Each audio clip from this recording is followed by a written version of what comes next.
Thank you, Richard-san, for your kind introduction. Thank you for letting me join this meeting and address FIA Japan membership. I particularly appreciate this opportunity because the FIA Japan has been an important partner for the JFSA. When we work to attain comprehensive exchange, or when we were trying to make our high frequency trader regulation effective but not overly burdensome, FIA Japan gave us valuable suggestions, comments, proposals, support.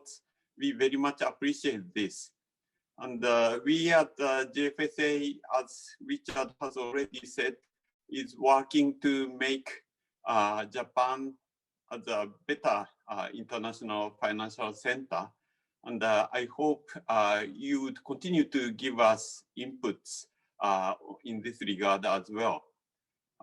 Firstly, today I mainly focus on the international financial center matters, but at the beginning, I would like to emphasize that this is not just a JFSA initiative, but a Japanese government-wide initiative.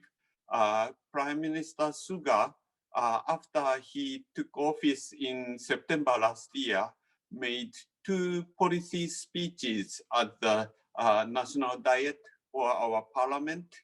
And in both speeches, he emphasized that the initiative is a priority of his administration. And there is a team at the Cabinet Secretariat composed of representatives from various agencies and ministries, and the JFSA is enjoying unprecedented level of cooperation and support from other ministries and agencies. More specifically, what should we do to make Japan a better place as an international financial center? I believe there are 2 things we need to do. One is to eliminate the reasons not to come to Japan. And the second one is to enhance and strengthen the reason to come to Japan. Let me begin with the reasons not to come to Japan. My colleagues at the JFSA and I have made an extensive interview with experts working in the financial industry in Japan, and got lots of complaints. But this is, in a sense, some good news because it indicates there are many things we can improve. And the issue raised was very wide, spanning various areas, but we thought there has been 3 core areas: regulation, tax, and immigration. And we are addressing issues in all of the 3 areas. Starting with regulation, it's about how we at the Japan FSA do business. We established in January this year an office which we call Market Entry Support Office, which do business in English, starting from pre-consultation to registration to notification, to reporting and supervision, all in English. In addition, we plan to add additional functions. It can work as a kind of a concierge for new entrants. It would provide a list of English-speaking tax accountants, English-speaking lawyers, English-speaking real estate agencies, etc., and work to support the newcomers. In addition, we plan to submit a bill to the current session of the Diet to make it possible for asset managers operating abroad to come for certain period of time to Japan just with notification without registration, or do business with overseas professional investors, again, just by notification. With regard to tax, there are three key issues: inheritance tax, income tax, and corporate tax. And with regard to inheritance tax, there has been a saying among experts in Japan, never die in Japan. If you stay in Japan more than 10 years and die in Japan, then under the current inheritance tax law, your global asset, including which you earned before coming to Japan, will be taxed by Japanese inheritance tax framework, which has the highest rate, including local tax, 55%.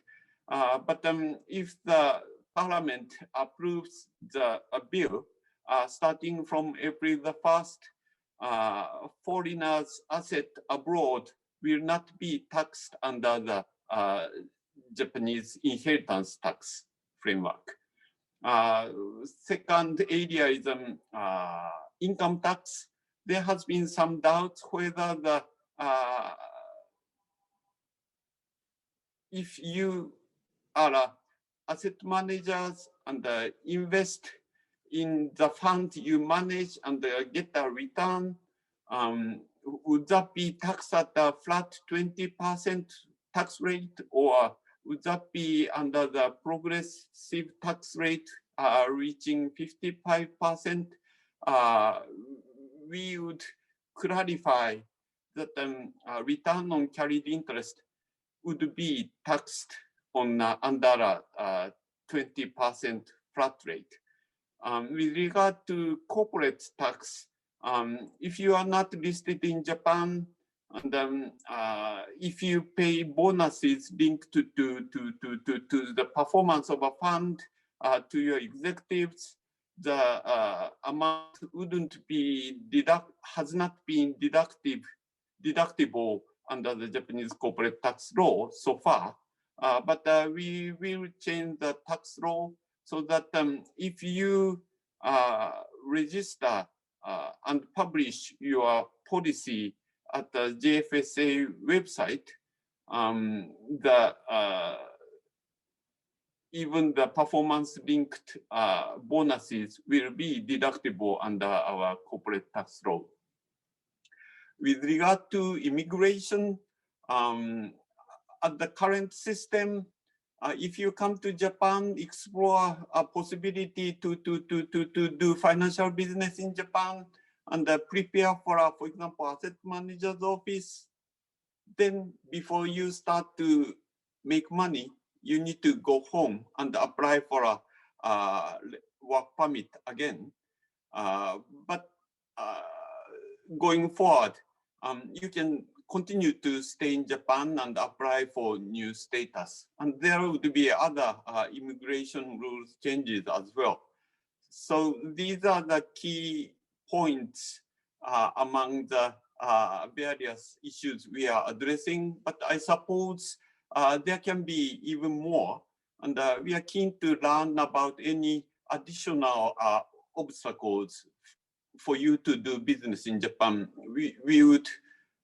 We are determined to address each and every key obstacles. But after addressing obstacles or the reason not to come to Japan, it is even more important to have reasons to come to Japan. And in this regard, I believe the attractiveness of the Japanese market is underestimated, mainly due to the after image of the stagnant 1990s and 2000s. But for example, which do you think have performed best since the start of the Abenomics Japanese stock index, American, Chinese, German, or UK ones.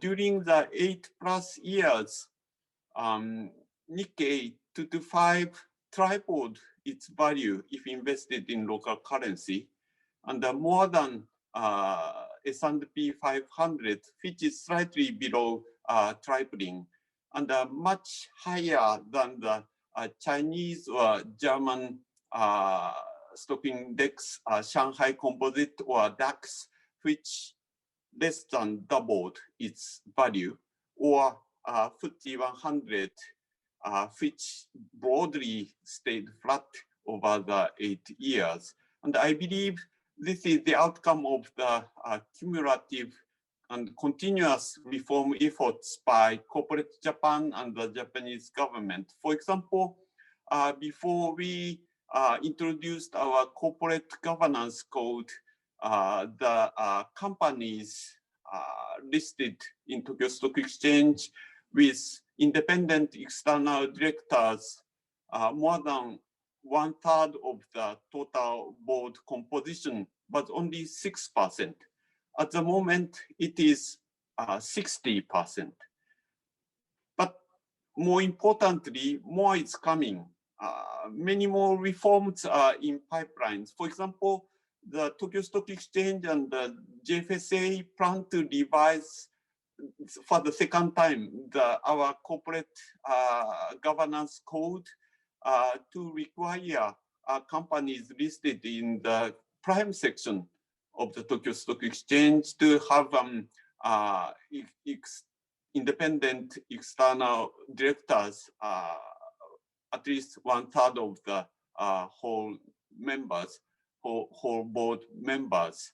And also we emphasize the diversity in boards, but there has been many complaints saying we would like to diversify, but we cannot find nice candidates. We plan to revise our corporate governance code to require listed companies to publish their policies on the diversity in the middle management levels, gender diversity, nationality diversity, diversity between lifetime employment and mid-career hires, and major progress and published outcome. So the corporate governance code changing, and with the new classification at the Tokyo Stock Exchange, the incentive to reduce cross-shareholdings would be increased. These are one of the policy reforms in the pipeline. But if you read the most recent policy speech by Prime Minister Suga, there are about 100 specific policy pledges ranging from green to digital, which had emphasized innovation, innovative initiatives listed in the speech.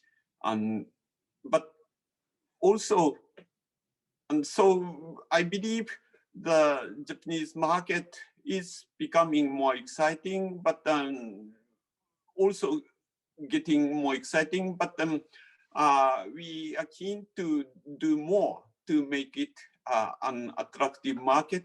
And we are keen to hear your proposals and suggestions in this regard. And I understand the FIA Japan is preparing a seminar on the topic of International Financial Center. And we very much welcome the initiatives, and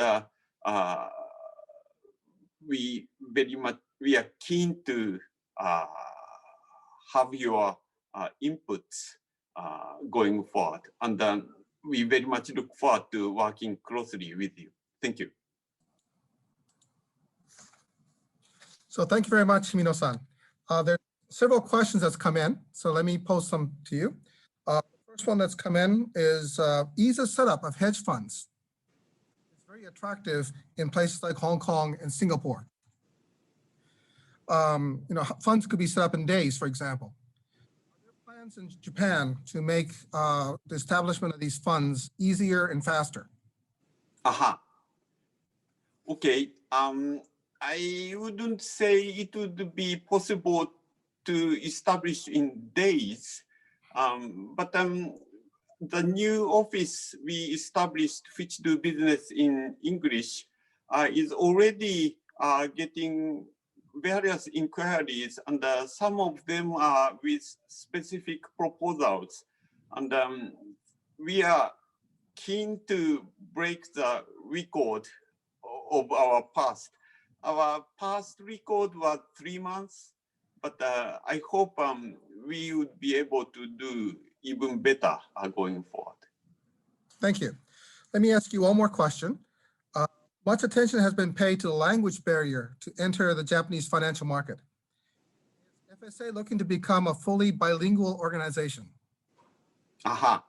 Yes, the new office will do business in English, and your submission, your supervisory returns, an application for entry into Japanese market, they can be only in English. But at the moment, the office is only for newcomer asset managers. But I hope we build on the experience and expand the scope of our bilingual operations going forward. Okay, thank you very much for your time today, and we look forward to working closely with you and the office. And it's always been a pleasure working closely with the FSA. Thank you very much for your time today. Thank you very much.